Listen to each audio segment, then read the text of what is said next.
I'm Chris, And I'm Kiley. And this is Redefining Resilience, where we explore what it means to build a resilient lifestyle so you can thrive in any and every situation.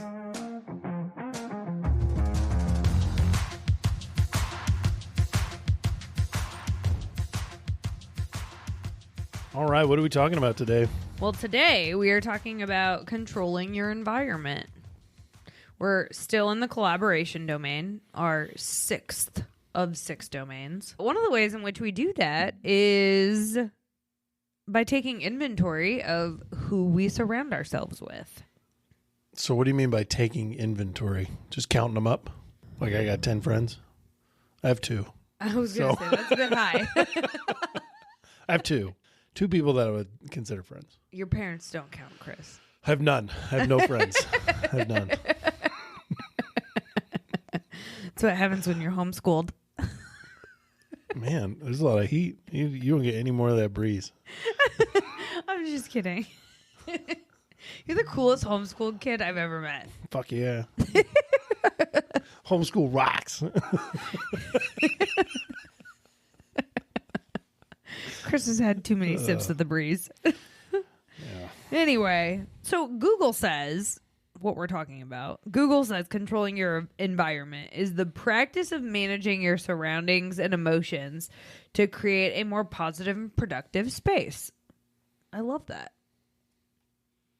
It's all about feeling in control and avoiding behaviors that are harmful or unproductive. So this is not just about the people you spend your time with, but also the physical space that you're creating for yourself. I think that is overlooked and massive. Well, and I think it's crucial because your external world is a reflection of your internal world. So if you are physically living in chaos, you're probably, well, no, you have to be living in chaos inside of your brain. Yeah, 100%. I know that like a really messy car just sends me through. I mean, I just feel super stressed out. It sends me through the roof. Or a messy house. Mm-hmm. Yeah, it sends me through the roof. But yeah, I think that is an easy connection. What's going on in your noggin, what's happening in your life is what's going on in your noggin. Yeah. They mirror each other.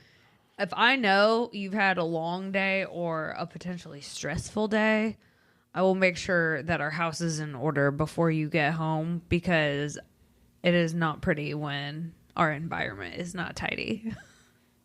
Would you say I'm a jerk sometimes? No. It just adds fuel to the fire. Oh, 100%. Yeah. Yeah. I mean, you get upset because you feel overwhelmed. Mm-hmm. Right? And having a space that's not like peaceful, I guess would be a good word, and intentional. And it's such an easy thing to control. Like, right. Just pick up the damn thing when you walk past it. Like, just do the thing. Mm-hmm. And then every morning you wake up, you don't have dishes in the sink. You don't have dirty countertops. Things are just ready. And then if we're really on it, we'll like prep stuff for the next day. Oh, yeah. Then we wake up in the morning and it's like the smoothest morning ever. Oh, yeah. There's almost no sound. I love quiet mornings. And it just is perfect. And then you start your day out in a smooth, controlled manner. Yeah. And then all of a sudden you get to work, and no matter how crazy it is, because sometimes I look at my schedule and I'm like, Jesus Christ, this is straight through. This is awesome. But this is also straight through. Or I look at it and go, well, I'm not going to get home till 8 o'clock tonight. Mm-hmm. That's fine. But it's easier to handle that if I start my day out correctly. Well, and I think it's not even just starting the day out correctly. It's starting the week out correctly. We do meal prep on Sunday or Saturday even. And we start to get ahead for the week. We stock up the kitchen. I mean, we don't have hardly ever any days where we come home and it's like, oh shoot, we have nothing for dinner, or we have to eat out because we have no food, or nothing's prepared, or I don't even have supplies. Like, we always have dinner supplies and or dinners prepped and ready for us to eat, because it just it reduces the cognitive load that we have to carry around. I now don't have to think about what I'm going to make for dinner when I get home. I've already prepared. I have things orderly. I have them ready to go. We spent the few hours on Sunday getting the groceries, prepping the food so that we didn't have to spend an hour or 2 hours each evening cooking food. Yeah, or finding it. Yeah. Wow. Yeah. So also prevents us from making in the moment decisions that are likely going to be not great for us. Yeah. It's too easy to just say, oh, I didn't have anything prepared, so I'm just going to go get Chipotle. I mean, it's easy. Mm-hmm. Yeah. So skipping the gym, so staying up late, so watching TV instead of working out. Like there's a lot of easy things that aren't good. Yeah. So what else does a Googler have on that list? We have a few suggestions on ways we can control our environment. Would you like to hear them? I'm excited. Okay. Buckle up. Click, click. Click at our ticket. So first one, declutter. We just went over that. Well, that has been one of my goals for 2025 is to basically become a minimalist. To become a Christopher? Yes. Yes. When Chris and I first started dating, I walked into his apartment and I'm like, oh, did you just move in here like yesterday? Because there's literally nothing in here. No. And you'd been there for months. There should have been 4 things on the counter. Yeah. 4 things, yeah. 4 things on the counter. Yeah. I think you had all the color black. I think you had an empty basket. I did. It's for the fruit or the that bread. You did not purchase. I did not. I think you had like 4 items in your fridge and 4 items in your pantry. Mm-hmm. It was very minimal. It was, but that son of a bitch was clean too. It was also much easier to move your things than it was to move my things. Yeah. But I will give us credit because we did empty out an entire storage unit of crap we're not using. Yeah. So that felt great. Mm-hmm. I think decluttering is really important because all of the things that we hold on to are things that we typically are not utilizing, but they're taking up space. Physically, mentally, typically you are probably walking by some of this stuff and you're like, oh, I really need to clean up the laundry room. Or at least I do on a regular basis, which is why the laundry room is on the declutter list next. I think everything we purchase or are around or deal with or use all has energy. Mm-hmm. We put some kind of intention into the things that we purchase. Even if we just buy some random shit on Instagram or Amazon, it's like that thing came onto your newsfeed. Amazon sent it to you. You thought about it and you purchased it. Mm-hmm. You intentionally purchased said item. You put energy into that, mm-hmm. and you put it in your house. And this sounds silly, but it's like a small piece of your energy is stuck in that thing. Yeah. And you can't use it for anything else because it's now in that item.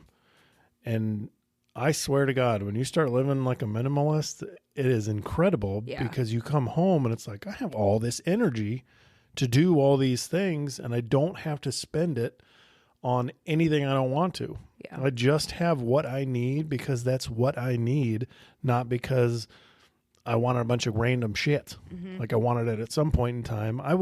I'd do it now. I'm all over buying new stuff for a long time. Like we went shopping the other day and I'm like, this jacket looks good, but it doesn't look great. Like it doesn't look awesome. I'm out. I know. If it's not a hell yes, it's a no. And that's a hard no for me. I know. You're good about that. Yeah.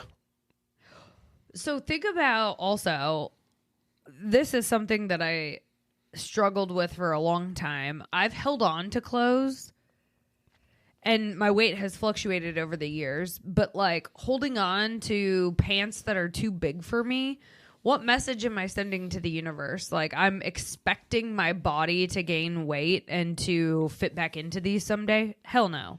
It's like the fat pant drawer. Yeah. That's my favorite. I have to get rid of the fat clothes.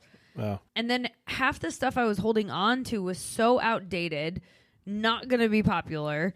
And then I could come up with one scenario in my hypothetical situation where I might wear this outfit maybe. And I'm like, what am I doing? Like, I have to let go of some of this stuff because it's taking up space in my closet, and I'm also not able to then make quick decisions about what I want to wear with the pieces I'm actually going to put on if I'm not actually going to wear it, because there's still pieces of clothes in my closet right now that I look at and I'm like, yeah, I'm never going to wear that. So why do I hang on to it? I just think too about like, how much energy am I spending on this decision? Yeah. Like, am I sitting around staring at these pair of pants for like 45 minutes? Just fucking throw them away, man. Right. Get out of here. If I don't use it on a regular basis, why do I have it? I actually get more, I think, dopamine from getting rid of things. No, it's because you're giving yourself energy back. I know. I don't even think it's dopamine. I think it's dopamine chemically, but I think that's the answer. Like, you get dopamine from releasing energy off of things and obtaining it back. Yeah. So, yeah. I think about, so decluttering has been one of the big hairy ass goals that I have for one of our weekends. And I pick a different room. So like next up is the laundry room. Yeah. And Chris and I started this, I don't know how many months ago, when we had like all these big projects that we wanted to tackle. But really our only availability to do these big projects was the weekend because we were working so much during the week. Mm-hmm. And so we started making a list of all the big hairy ass goals this weekend that we wanted to accomplish. And then I prioritized them. So, you know, emptying out the storage shed the storage unit was one of them a while back. And we did that. So now it's like, okay, cool. Now we have space to do another big project over the weekend. And by big project, it's not like it's going to take forever. But we had to spend a couple hours emptying out the storage unit a few times. Like it was a few trips that it took. And so we spread it out over 3 weekends and knocked it out eventually. But I think that's a good way to just incorporate small projects like decluttering into your schedule, is just make it a priority for a week, a weekend, a month. Like, spread it out. You don't have to do all at once, but maybe it's your focus for February. Yeah, and it's okay to go room by room. Mm-hmm. I mean, that's super normal. That's how you clean. You go room by room. Why not just... You can even go shelf by shelf. Yeah. Just do it. I mean, piece by piece is the way everything is done. Yeah. That's how you work on your body. That's how you work on your mental game. That's how you work on your professional world. Your professional game is piece by piece. So... Yep. All right. Our next tip on here is to have a designated workspace free of distractions. That is a must-have. What does that entail for you? Free of distractions? Yeah. Designated workspace free of distractions. How do you eliminate distractions? You lock me out. No. No, I come into your office more than you come into mine. It's true. I just time block it for myself. I say, I'm going to give myself 30 minutes and put my headphones in. I did some studying on how the brain operates with certain musical sound waves. It's called binaural beats. Oh, so cool. It's, I think, an ADHD dream. It's phenomenal. So I listen to binaural beats or... Is that what you have on when you have your headphones in? Yeah, that are lo-fi study beats. Oh. It's like low frequency. It's not perfect. Kind of sounds like, the old 16-bit video games, like real digital. Yeah. Yeah, exactly. But it's like popular music, just dumbed down into lo-fi, and there's no words. Oh, that's cool. So I just listen to that because it helps me zone out. I like that. But I give myself time blocks. I'll set an alarm for 30 minutes. Yeah. And then, or my phone for 30 minutes. Do you still do that? Mm-hmm. Turn it upside down and just whenever it goes off, I get up, move around. I'm pretty good now. I can tell when 30 minutes is hitting because I'll get like this intense spurt of attention to the task at hand. And then I just feel my body just get tired. It's like takes like 2 minutes. It'll go, whoa. It's like my battery just is real crashed low. Immediately. I'll get up right away. Whatever I'm doing, I don't care. I'll take my glasses off, stand up, walk around, and I feel like I can recharge real quick. Sometimes I'll go do pull-ups or push-ups or some ab movement or something just to get some blood flowing. Or I'll walk in and bother you for a little bit. Yeah. When it's nice outside, I go for a walk. I know. I'll just take 2 or 3 laps around the building, come back in, get that vitamin D from the sun. Oh, yeah. But it recharges you. Yeah. And you got to learn what your threshold is, but that's how I get rid of it. Yeah. How do you get rid of distractions? Ignore my phone. Oh. So that means putting it on Do Not Disturb. I have no notifications turned on. So, like, I don't get notified when people email me. I don't get notified when Slack messages pop up. I have no notifications on my computer. Mostly because if I'm in a Zoom conversation, like, seeing a notification will immediately, like, take me away from the conversation. And that's not fair to the people I'm talking to. Well, it'll derail you quick. Oh, completely. And, like, my focus is now on, like, oh, I wonder what that email says, or what did Chris want when he slacked me? So I don't look at those things. I've silenced all the notifications. Keep a very clean space. So I have, like, little knickknacks and trinkets in my office, but, like, they're all in a very intentional place. I've got words in my office that are all positive and motivating, and I've got my vision board in there, so I look at that all the time and remind me of, like, hey, this is what we're working towards. Yeah, and I can shut my door. I shut my door often, mostly because I'm loud, but also because if I don't and I keep it open and people are walking past, people want to talk. And if I'm not in a position where I can handle interruptions and I need to focus, I will just shut my door. So nothing wrong with a closed door policy, people. Well, and you got to know what works for you. If there's people in the office, I shut my door every time. Yeah. Like, if I don't have a client, the door's shut. Yeah. If I don't have a client, there's people in the building and the door's shut. But yeah, it's mostly just you and I in here. So, But even then, I'm fine with that. If I got something that's really important, I will literally close myself off from society and get that shit done. Or if I do come in and interrupt you, you say, I am busy right now. I can't talk. Yeah. And I'm initially pissed.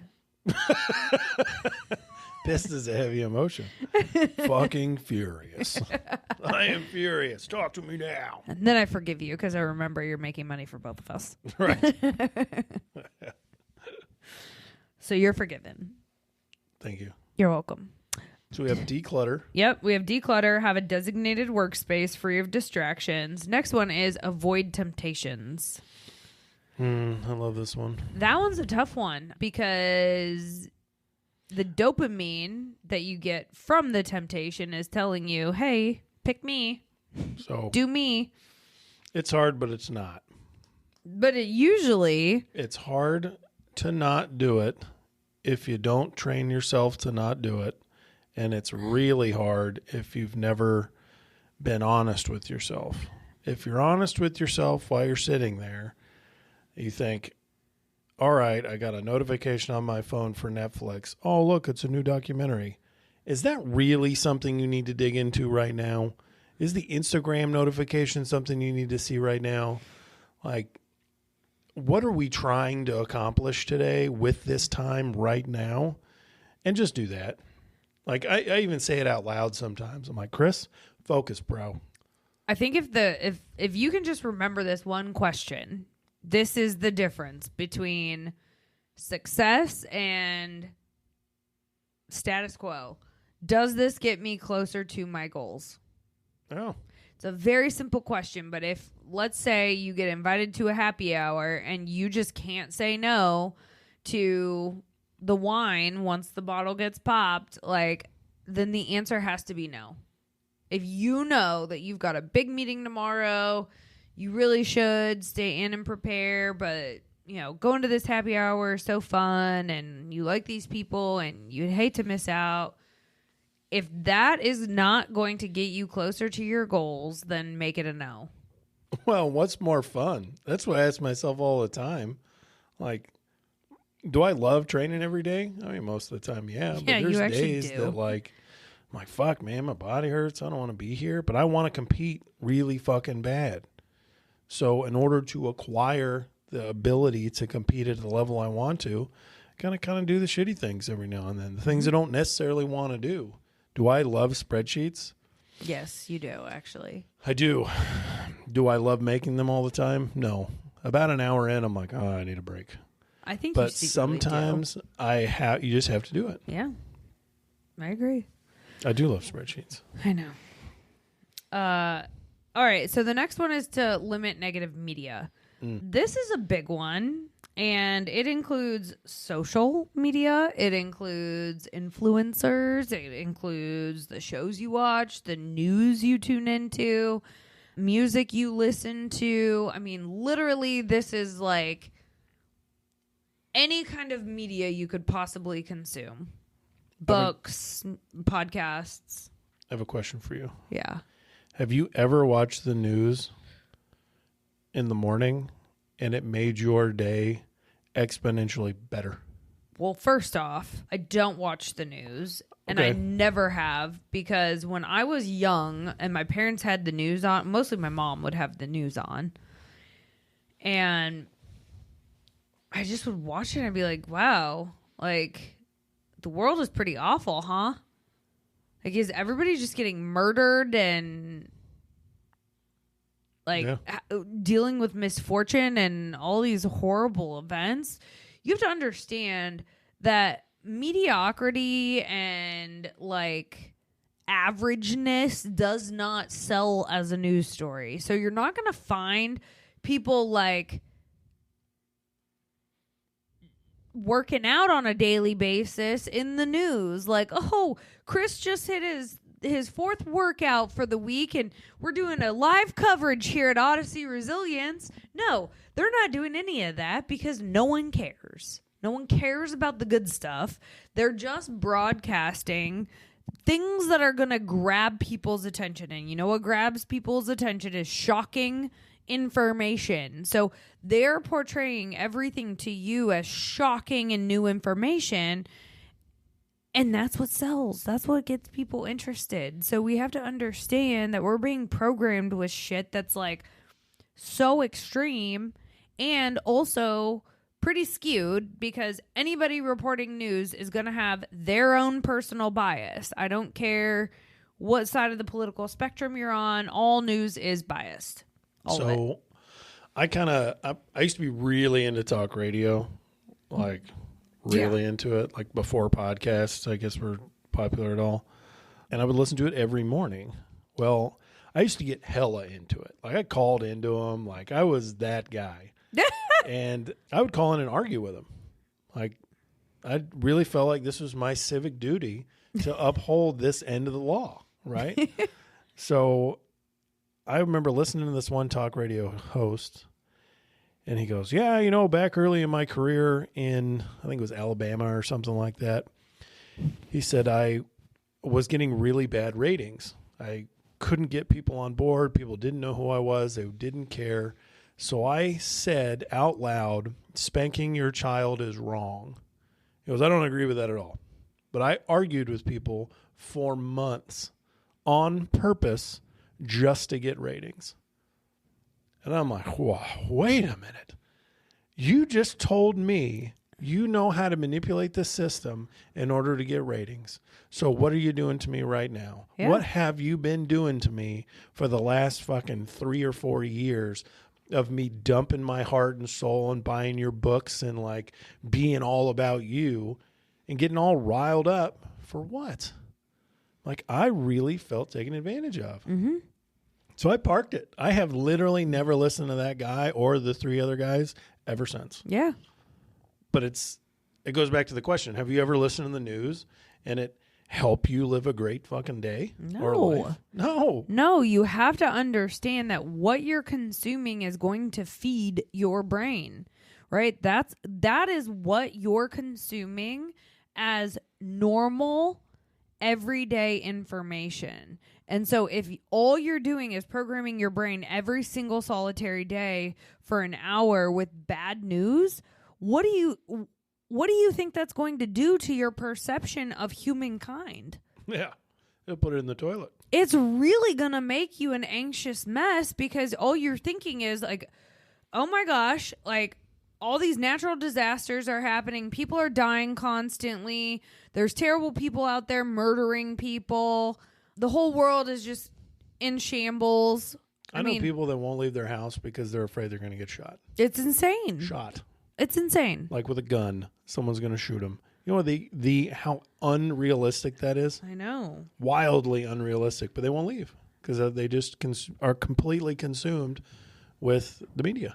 Well, and I mean, even think about, like, it doesn't have to be news. Look at trash TV. If you watch a bunch of reality TV shows and you get this romanticized view of what love is supposed to look like because you've watched The Bachelor 50 seasons. Or that garbage ass show, Love is Blind. Okay, that show is great. That is like the epitome Best. of trash television. Absolutely, I agree. Oy. Oh, It's a good one. that's a rough one. Sometimes I like my trash TV, but I don't let it consume me. Well, I guess if you watch it with the understanding that it is absolute garbage. Oh, I think it's super hilarious. I can't stand it. It drives me absolutely crazy. I know. Your commentary makes the whole show worth it. That's the best part. I just can't understand it. Those are humans, man. I know. That is a human. I know, it's awesome. But if you think that that's like normal dating, Yeah. I mean, Yeah. you're going to have a very skewed perspective and expectations of what dating is like in real life. And You're just like, going to have a hard life. well, and if you, yeah. Yeah, I'd like to meet you for a first date in a pod.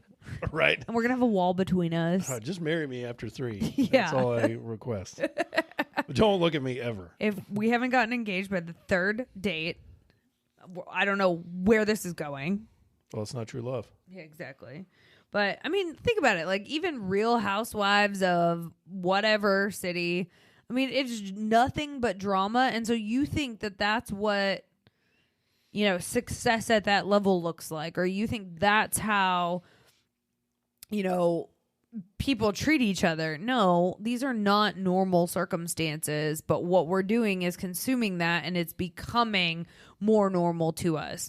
Whether we realize it or not, it's normalizing a situation that might not be the type of characteristics we want to start emulating. But neuron mirroring exists, which means our neurons at a cellular level want to mirror each other. So me hanging out with you, you hanging out with me, you're going to start acting or talking like me or behaving like me, right? And vice versa.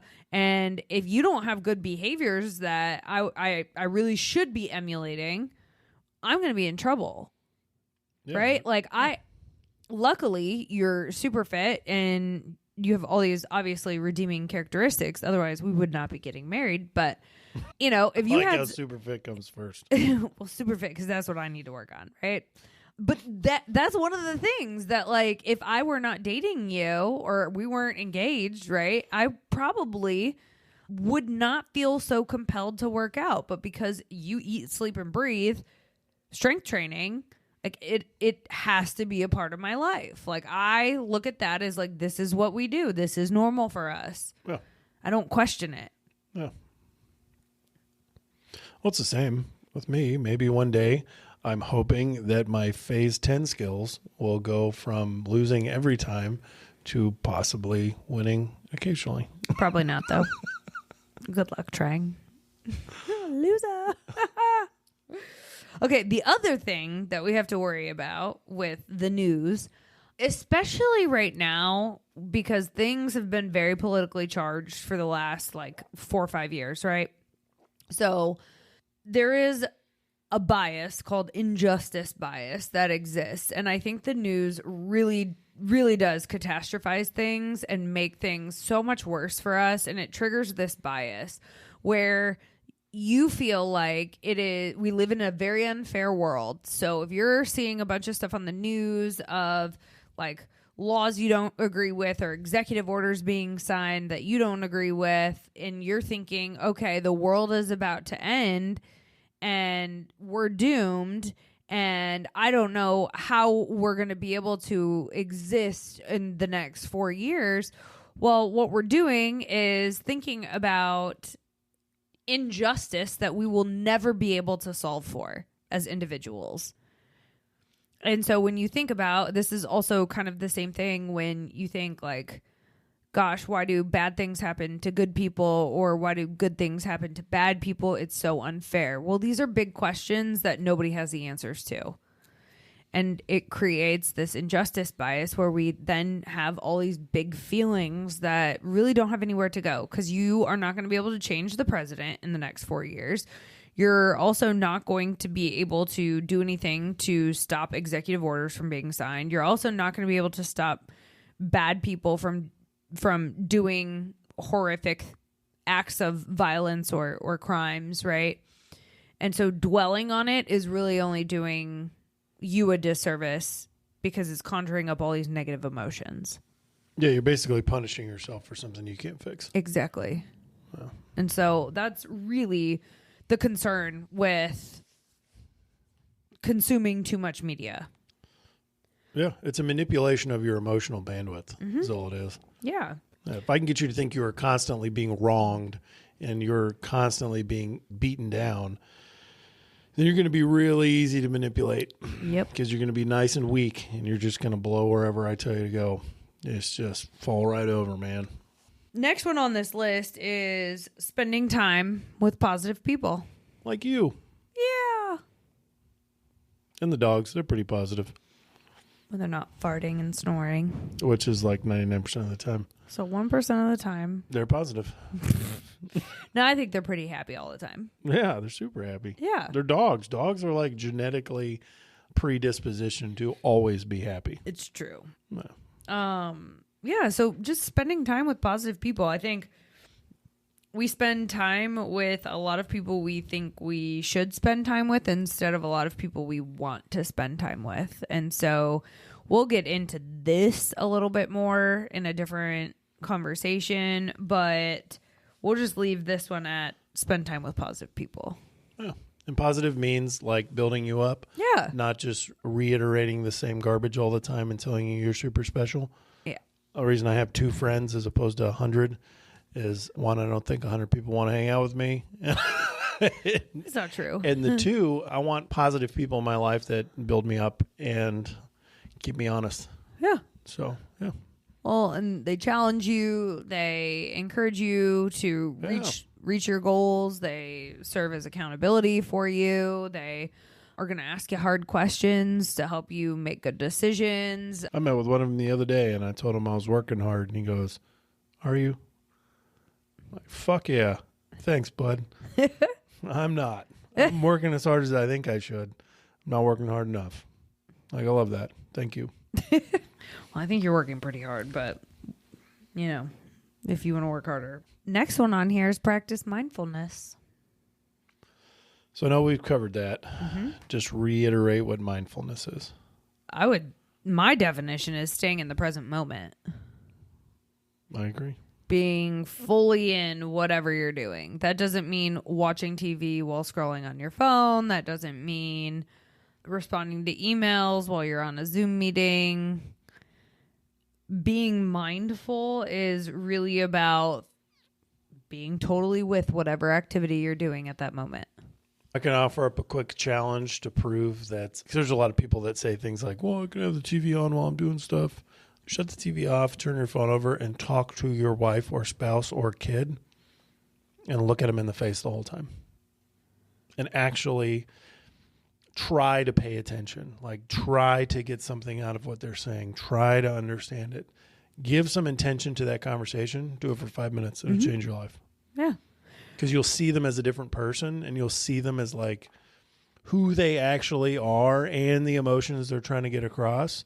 And you'll also see how they think you listen. Yeah. Because if they're used to you holding the TV remote, staring at the TV while they're talking at the side of your face, and you're just giving them grunting sounds as answers, they're going to assume that's the way you talk and that's the way you communicate. And that's probably, especially with kiddos, the way they communicate with you. Well, that's probably the way they learned how to communicate because of you. Exactly. Yeah. Yeah. But it's cool because it amplifies the relationship instantly. Well, and we get so much information by looking at people's body language. So if you're not paying attention to those small cues, you might be missing huge opportunities to really read the room and be a good conversationalist. So I think mindfulness is huge. It's really just training your brain to focus on one thing. That's why mindfulness and meditation go hand in hand. Absolutely. Yep. Eating healthy foods is the next one on here. Shocker. Ways you can control your environment. So when we talk about the room looking like what's in your head, it's a physical representation of what's going on in your head. I wholeheartedly believe that the food we consume is how we view ourselves. We consume food based on how valuable we think we are. Mm. So It's a bold claim. if you love somebody and you have complete control over their life and they affect everything in your life, would you, and honestly answer this question, feed them McDonald's? No. No. Easy no. Everybody that has ever had anything to do with you depends on you. So you feeding yourself garbage, not training, not taking care of yourself as representation of the value you have to you. Mm-hmm.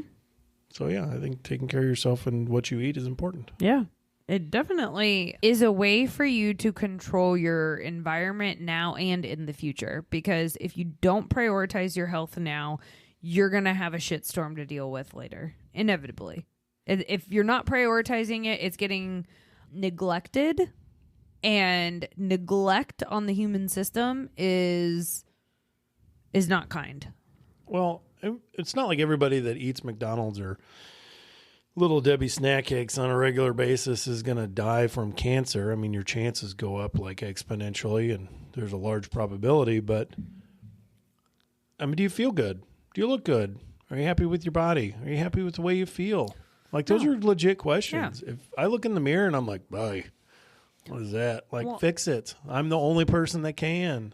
And to control that environment means you're controlling the emotions that are involved in that environment. Well, and if you just think about how things have changed, I mean, the only time I ate fast food was if we were on road trips and we had no ability to prepare our own food, or we were, driving for an 8-hour trip and, it was going to be over a meal. Like, it's a great time to stretch your legs, get a bathroom break, get some food.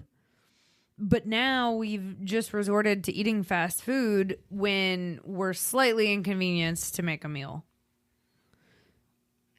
Yeah, I mean, they're good at marketing what they do. Yeah. So inconvenience is one hell of a marketing shtick. Yeah. So next one on the list is to avoid alcohol. I think this is a big one for controlling your environment. If you want to feel in control, just stay away from alcohol.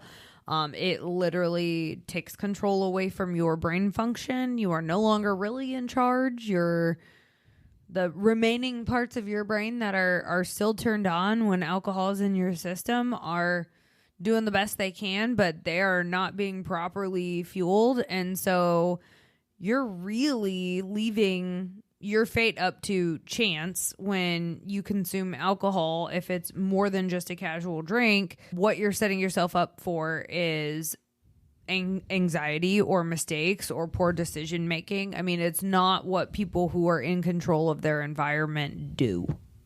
I can't say that any better. Yeah. And there's ways you can consume responsibly. Our stance is we just avoid it.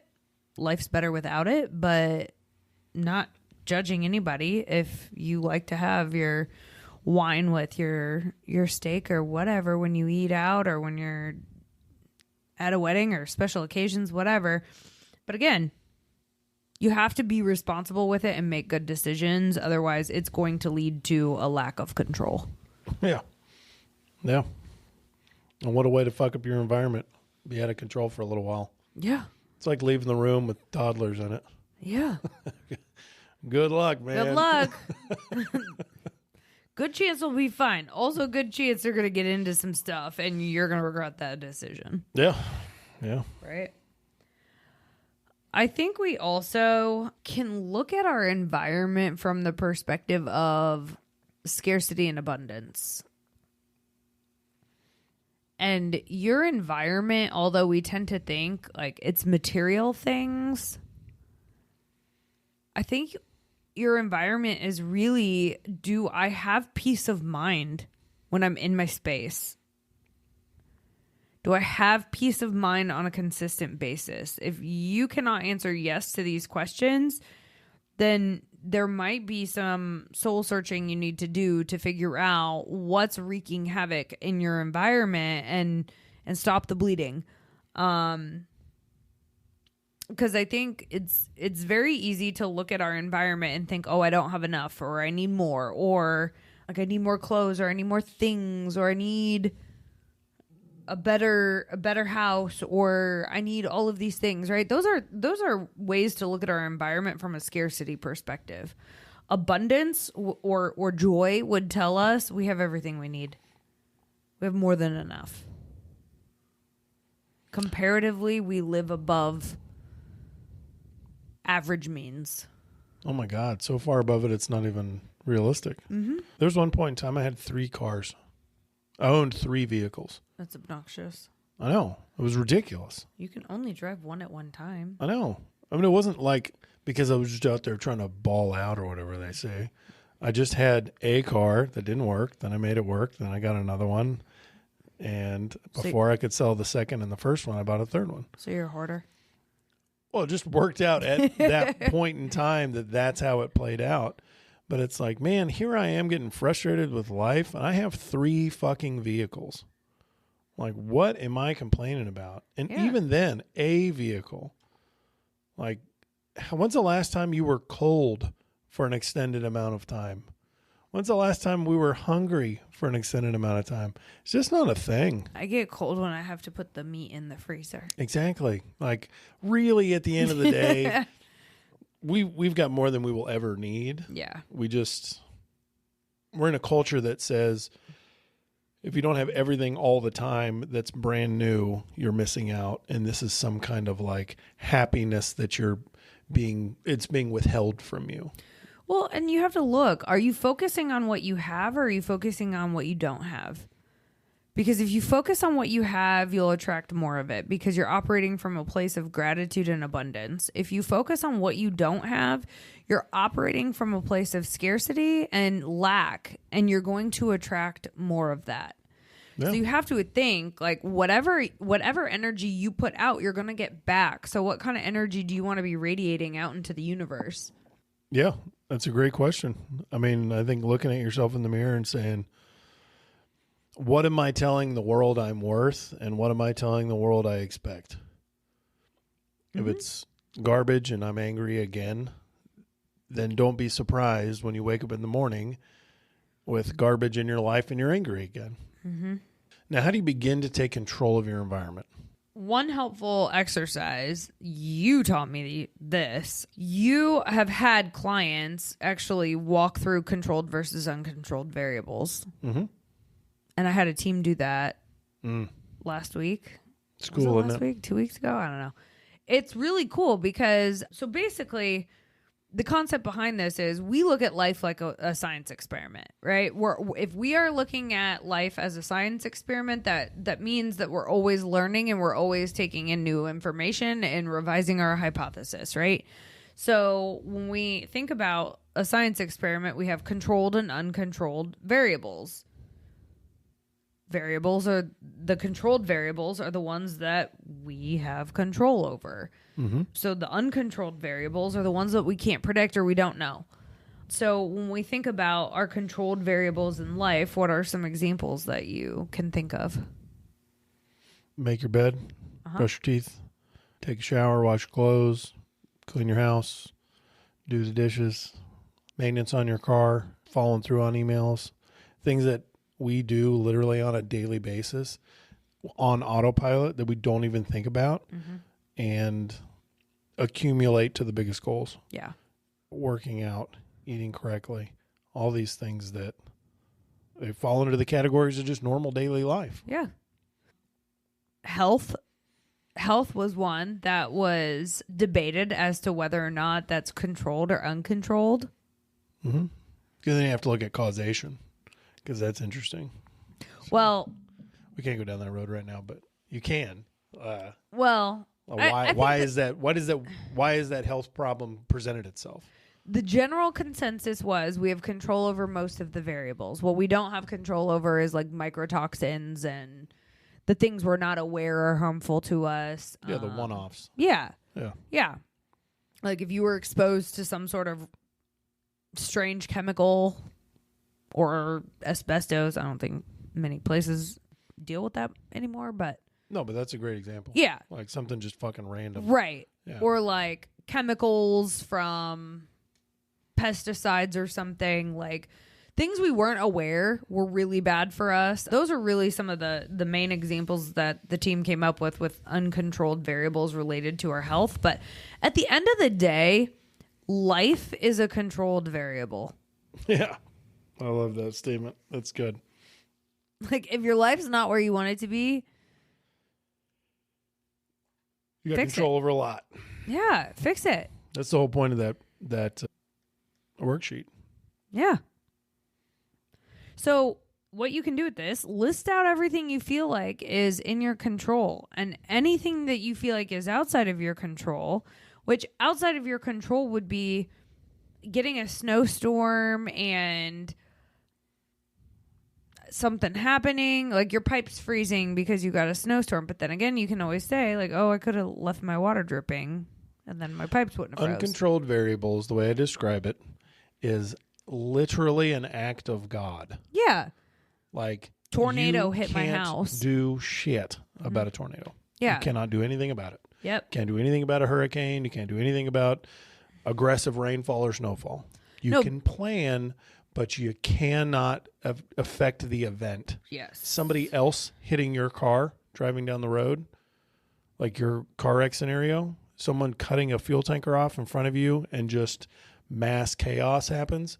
Okay, fine. That's totally out of your control. But the whole point is you're not going to land on much more than about 10 or 15% of the total number of things uncontrolled and controlled will land in the uncontrolled. Well, and even then, going back to the car accident, like afterwards, my reflection was I should have just given more space between me and the car ahead of me.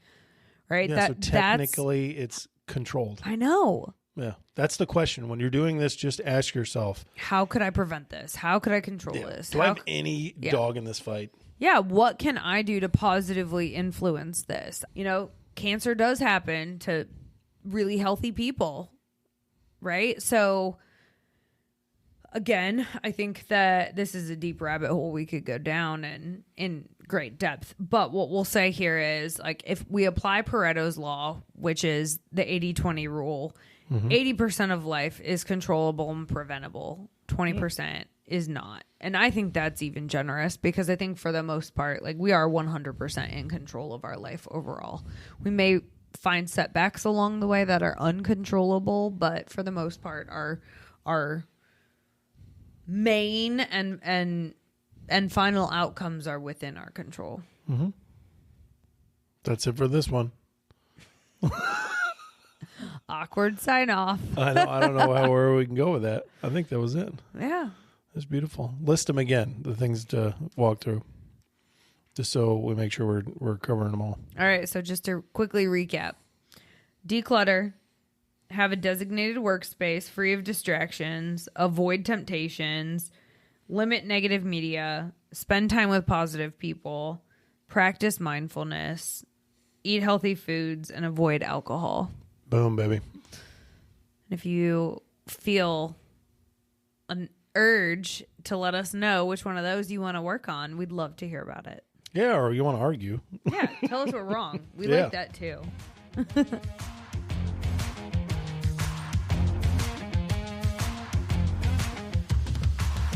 Thanks for listening to Redefining Resilience. To learn more about building your mental and physical readiness, check out odysseyresilience.org. And follow us on Instagram, LinkedIn, and TikTok.